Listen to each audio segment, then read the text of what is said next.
गांव दौर से। क्या नाम है तुम्हारा? मेरा नाम मुकेश है जी। मुकेश है। हाँ जी। तुम्हारी आंखों से कम दिखाई देता है। हाँ जी, हाँ जी। है जी। हाँ जी। और एक कोई काला काला रूप लेकर कोई कोई सामने दिखाई देता है। हाँ, दिखाई देता है। कभी कभी घर में दिखाई देता है। हाँ जी। वो आंखों से दिखाई नहीं देता है। देता है। बताओ, जिसको आंखों से दिखाई नहीं देता हो उसको काला काला कहां से दिख जाएगा भाई? नहीं देता है। बोले शंकर भगवान की, बनकंडेश्वर धाम की। तुम्हारे घर में भैरव जी की मान्यता रही है, भैरव जी की पूजा हुई है। हाँ, भैरव की पूजा है। तुम्हारे घर में भैरव की पूजा, भैरव की मान्यता, भैरव की जात करी है तुमने? हाँ, करी होगी। करी होंगी कि करी है? हाँ, करी है जी। ठीक है। जब भैरव जी के साथ में, उस भक्त के साथ में तुमने छल किया है, और छल इस प्रकार से है कि तुमने उस भगत के साथ बहुत ज्यादा दुराचार किया है, अभद्र भाषा का प्रयोग किया है। भगत को तो पता नहीं है, पर लेकिन उस फाइल को भैरव जी ने तुरंत पकड़ लिया है, उठा लिया है। क्या तुमने किसी भगत को गाली दी है? और पहले यस या नो?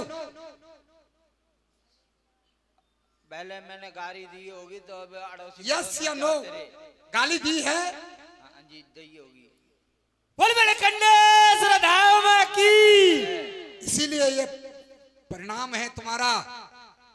याद रखना, सभी बैठ करके, कोई भगत गोटिया हो, कोई संत हो, अगर तुम्हारा रक्षा तुम्हारे मांगने से दे रहा है तो ठीक है, तुम कह रहे हैं तो झाड़ा लगा रहा है तो ठीक है, पर लेकिन आगे पीछे गाली किसी भक्त संत से नहीं, क्योंकि ये परिणाम तुम्हारे सामने बैठे हुए हैं। देवता भगत तो सो जाता है, घर पे लौट जाता है, पर लेकिन उसका देवता उसकी निंदा सुनना नहीं चाहता है। कोई भगत ने माल मारोगा तुम्हारा, माल तो कोई किसी ने नहीं मारा। तो तुमने गाली क्यों दी भाई? कोई अड़ोसी पड़ोसी ऐसे ही कहने लग गए कि चलो चलो चलो चलो। मैंने कहा ना यार, एक बाबा के यहाँ। मैंने कहा आने को कोई परेशानी तो क्यों जाए, ने उल्टी सूदी गाड़ी दबा के नहीं वो पेश कर दिए जाके। बोलो शंकर भगवान की जय। इस फाइल में तो बड़ा राज निकल रहा है, इस फाइल में तो बड़ा राज निकल रहा है कि पहले तुमने जात करी और गांव से 2-3 व्यक्ति जाते थे और खूब भगत को मानते थे। मानते थे कि नहीं? मानते। और फिर उसने कुछ बात की कही तुमसे, कोई काम की कही तुमसे, मेरे को ध्यान नहीं होगा जी। तुम घर पे आ गए, दूसरे ने कही तो तुमने भगत को बहुत गाली दी। और गाली देगी होंगी जी। तो अब बताइए भाई, सभी पंच पटेल बैठे हुए हैं और बाबू महाराज के प्रांगण में बैठे हुए हैं, ये हाई कोर्ट का फैसला है?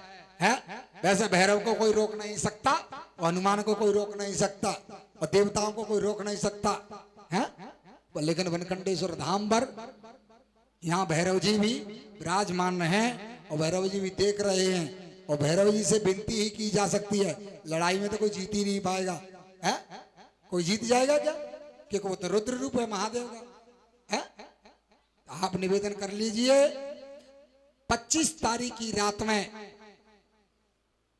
कल रात में तुम्हारी राहत नजर आएगी। आगे से उस भगत के पास जाना, पैर छू लेना, और अगर वाना कहीं ठीक है तो राहत मिलती चली जाएगी। आशीर्वाद है। महाराज की जय। जय। बोलो सच्चे दरबार की जय। क्या बात सही है? ठीक है जी। खुश हो? खुश है। ठीक।